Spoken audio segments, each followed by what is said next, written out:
जो व्यक्ति जिस किसी जिम्मेदारी में है, जिस तेरी काम में, धंधे में जो जिम्मेदारी उस व्यक्ति की है, देखिएगा ये साधना बड़ी काम आने लगी।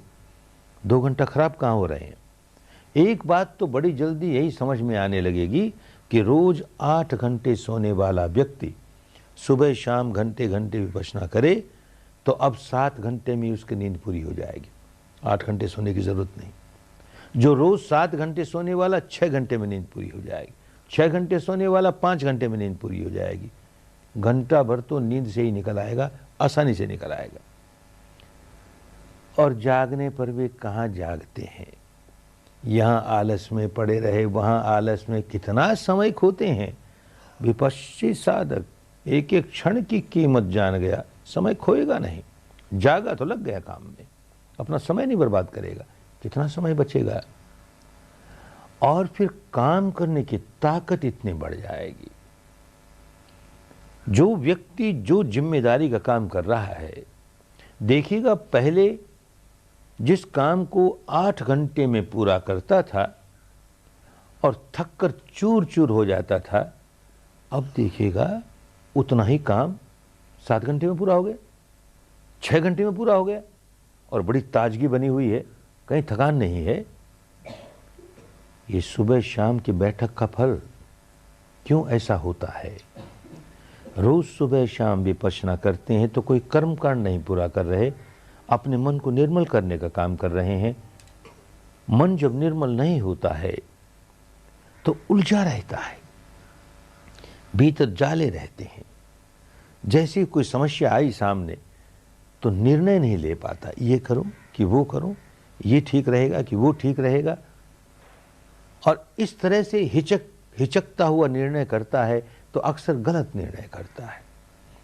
अब विपश्यना से मन अधिक निर्मल होता चला जाएगा, प्रांजल होता चला जाएगा, तो जैसी ही कोई समस्या आएगी तुरंत उसकी गहराई में जाएगा, उसके कारण को समझेगा, तुरंत समाधान होगा, तुरंत निर्णय लेगा और सही निर्णय लेगा तो समय बचा। काम करने की ताकत बढ़ जाती है, बहुत बढ़ जाती है।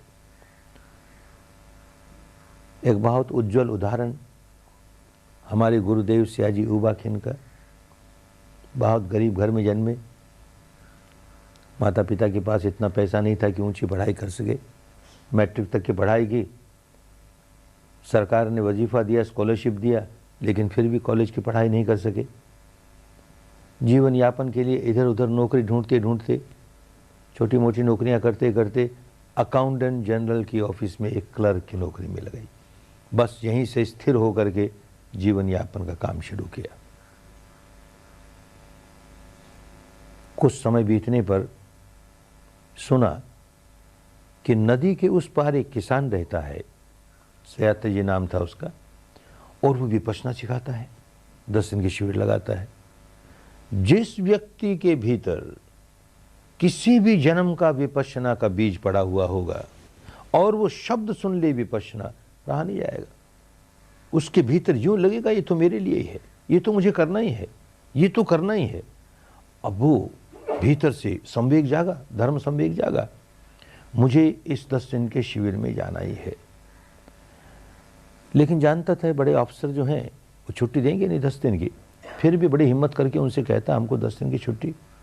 उन्होंने कहा नहीं, अभी बजट का समय है, अकाउंटेंट जनरल के ऑफिस में इतना काम है, नहीं छुट्टी मिलेगी। सोचता है जाना तो है ही। उन्होंने धमकी दी कि नौकरी से निकाल दिए जाओगे। अरे भले निकाल दिया जाए, हमें तो जाना ही है। चले गए और 10 ही दिन में इतना कुछ प्राप्त किया। अनेक जन्मों की पुण्य पारमी वाला व्यक्ति, उसे आगे बढ़ते हुए क्या देर लगती है। 10 ही दिन में आया, लौट करके ऑफिस गया तो इसी आशंका से गया कि नौकरी की छुट्टी होगी। अरे छुट्टी होगी क्या करें, इतना बड़ा रतन मिल गया हमें। गया तो देखता है टेबल पर एक लिफाफा पड़ा है, छुट्टी का लिफाफा है, नौकरी से बर्खास्त करने का लिफाफा है। खोलता है, अरे उसमें पढ़ता है तुम्हारा प्रमोशन हो गया, पहले जो पोस्ट था उससे ऊंचा पोस्ट हो गया, पहले जो नौकरी थी उससे ऊंची नौकरी हो गई। इसका मतलब ये नहीं कि जो जो शिविर में आए हैं घर जाने पर सबको प्रमोशन का लेटर मिलेगा। मिलता है लोगों को, किसी किसी को चिट्ठी लिखते हैं, हमारा ये हो गया, हमारा ये हो गया, अपने अपने पुण्य पार में, अपनी अपनी पुण्य पार में। अब इस रास्ते जो पड़ा सो पड़ा, अपनी जिम्मेदारियां सारी निभा रहा है, खूब अच्छी तरह काम करता है और इस ध्यान के मार्ग में आगे बढ़ता चला गया। ये मार्ग ही ऐसा है धर्म का कि लोक भी सुधरता है, परलोक भी सुधरता है, लोकोत्तर अवस्था तक पहुंचाता है। हर कदम कल्याणकारी, हर क्षेत्र में कल्याण ही कल्याण। ये व्यक्ति बढ़ते बढ़ते देश का पहला अकाउंटेंट जनरल बन गया। बर्मा देश आजाद हुआ तो सरकार ने सारे शासन का बर्मीकरण किया, स्वाभाविक था। शासन में जितने ऊंचे अधिकारी थे सारे के सारे या तो अंग्रेज थे या भारतीय थे। अब बर्मों का राज हुआ तो वो जरूर चाहेंगे कि सारे के सारे बर्मी ऑफिसर हों, तो और जगह तो बड़ी आसानी से मिल गए। अकाउंटेंट जनरल की ऑफिस में कहाँ से लाएं? बर्मे बेचारे अपने स्वभाव से ही हिसाब किताब के बड़े कच्चे होते हैं, उनको रस नहीं हिसाब किताब में। तो उस ऑफिस में तो बर्मा कोई गिनती के ही दिखे, तो ये छोटे ऑफिसर ऊ बाखिन, इनको अकाउंटेंट जनरल बनाया गया। बर्मी सरकार का, स्वतंत्र बर्मी सरकार का पहला अकाउंटेंट जनरल, इस डिपार्टमेंट का हेड। और लोग जो बर्मी थे, कोई आईसीएस था, कोई बीसीएस था, उनमें से कई ऐसे जिनको अभी हेड ऑफ द डिपार्टमेंट का स्थान नहीं मिला, ये केवल मैट्रिक पढ़ा हुआ। धर्म अपना काम करता है और जब उस स्थान पर आया, उस पोजीशन पर, तो कितना बड़ा काम करके दिखाया। अकाउंटेंट जनरल बनते ही देश के प्राइम मिनिस्टर के पास जाता है कि आपने इतनी बड़ी ऑफिस दी हमें, इस ऑफिस का एक कमरा ऑफिस के काम में नहीं किसी दूसरे काम में लूंगा। क्या दूसरे काम में लोगे? उस कमरे में अपने ऑफिस के कर्मचारियों को 10-10 दिन का शिविर लगा के विपश्यना सिखाऊंगा। और कोई प्राइम मिनिस्टर होता तो डांट पड़ती, ये प्राइम मिनिस्टर बड़ा भला, बड़ा धार्मिक व्यक्ति, अरे उबाखिन जरूर करो, ये तो अच्छी बात है, जरूर करो। और उस अकाउंटेंट जनरल की ऑफिस में, उस छोटे से कमरे में हर महीने 10-10 दिन का शिविर, 10 दिन का शिविर, 5 बैठे, 10 बैठे, 5 बैठे, 10 बैठे, ऑफिस के लोग बैठने लगे। 4-5 वर्ष में सारी ऑफिस का काया पलट हो गया। बहुत भ्रष्टाचार था अकाउंटेंट जनरल की ऑफिस में।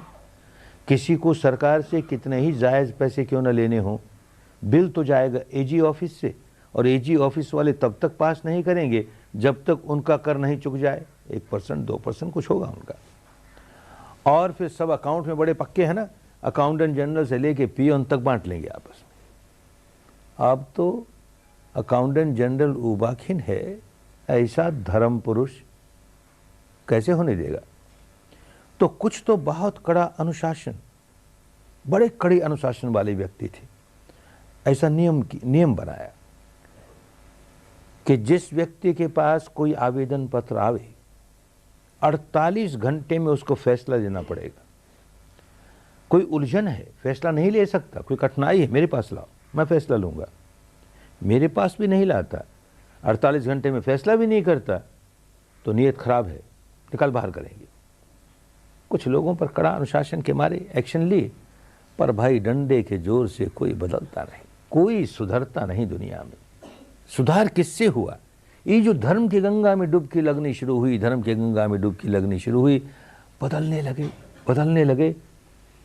लोगों में चर्चा हो गई, चर्चा का विषय बन गया अकाउंटेंट जनरल की ऑफिस, भ्रष्टाचार का अड्डा। अब वहाँ भ्रष्टाचार देखने को नहीं, क्या हो गया? प्राइम मिनिस्टर सुनता है बड़ा खुश, बड़ा भला प्राइम मिनिस्टर था, ईमानदार था, चाहता था देश का शासन सुधरे।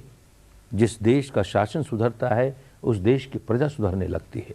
देश का शासन सुधरे तो बुलाता है उबाखिन को, अरे भाई देख, ऐसा ही भ्रष्टाचार, इससे ज़्यादा भ्रष्टाचार अमुक विभाग में है, उसे ज़रा देखना। मैं तो सरकारी नौकर हूँ, वहाँ हमारा तबादला कर दो, उसको संभालेंगे। नहीं, वहाँ ट्रांसफ़र कर देंगे तो इसकी लुटिया फिर डूब जाएगी। इसको भी संभालो और उसको भी देख, इसको भी संभालो और उसको भी देख। एक बार में ये व्यक्ति कभी ऐसा भी हुआ कि एक बार में 4-4 विभाग का अध्यक्ष है, एक एक डिपार्टमेंट का हेड हो करके ईमानदारी से काम करे और वहाँ के लोग सारे भ्रष्टाचार वाले हों, उनके भ्रष्टाचार दूर करे। कितना कठिन होता है, जो बेचारे भुक्तभोगी हैं वही जानते हैं कितना कठिन होता है। 4-4 विभाग में काम कर रहा है। ये सब इसलिए बताते हैं कि काम करने की ताकत कितनी बढ़ जाती है, कितनी बढ़ जाती है। उनके बारे में यह प्रसिद्ध था कि जिस किसी विभाग में जाएंगे और टेबल पर जो केस आए, उसके पास जितने फाइल आए, जब वापस जाएंगे उस विभाग से 2 घंटा काम करेंगे कि 4 घंटा काम करेंगे, क्योंकि और विभागों में भी जाना है, जब वापस जाएंगे टेबल पर एक फाइल नहीं बचेगा, सारे फाइलों पर डिसीजन दे दिया। क्यों ताकत बढ़ती है? चित्त इतना निर्मल, मन इतना शांत, इतनी समता, इतना संतुलन, प्रॉब्लम नहीं, कोई समस्या नहीं, सारी समस्याओं का समाधान इतनी जल्दी, बड़ा क्विक डिसीजन और बड़ा राइट डिसीजन, सही डिसीजन होता है। काम करने की ताकत बहुत बढ़ती है, बड़े अच्छे परिणाम ऐसे लोग तैयार किए कि कार्य क्षमता भी बढ़ाई उनकी और ईमानदारी भी बढ़ाई उनकी, देश के शासन में बहुत बड़ा योगदान उसको सुधारने में।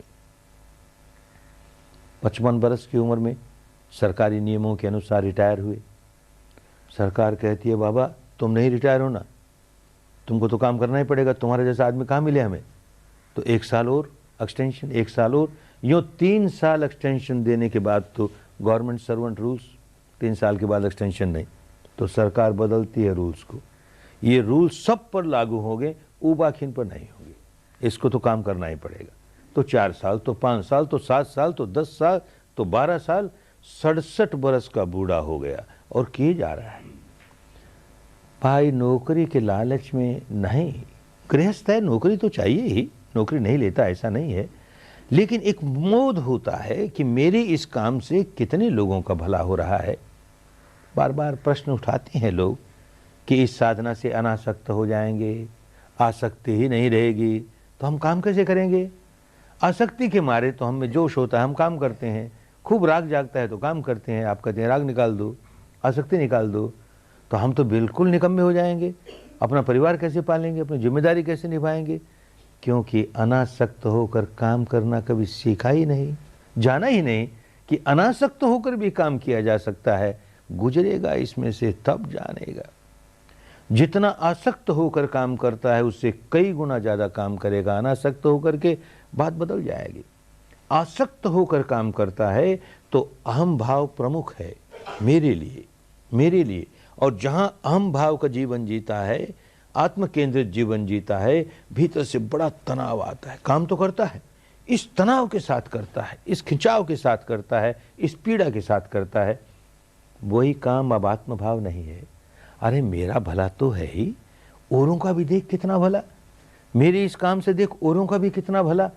जहाँ ये हुआ कि स्व केंद्रित जीवन टूटा, अब तो जरा भी तनाव का नामो निशान नहीं, बड़ी सुख शांति के साथ काम कर रहा है। बहुत ताकत बढ़ती है काम करने की। ऐसी बात केवल एक उबाखिन में हो जाती तो कहते न जाने कोई चमत्कार होगा। भाई हमने अपने अनुभव से भी जाना, काम करने की ताकत बहुत बढ़ती है।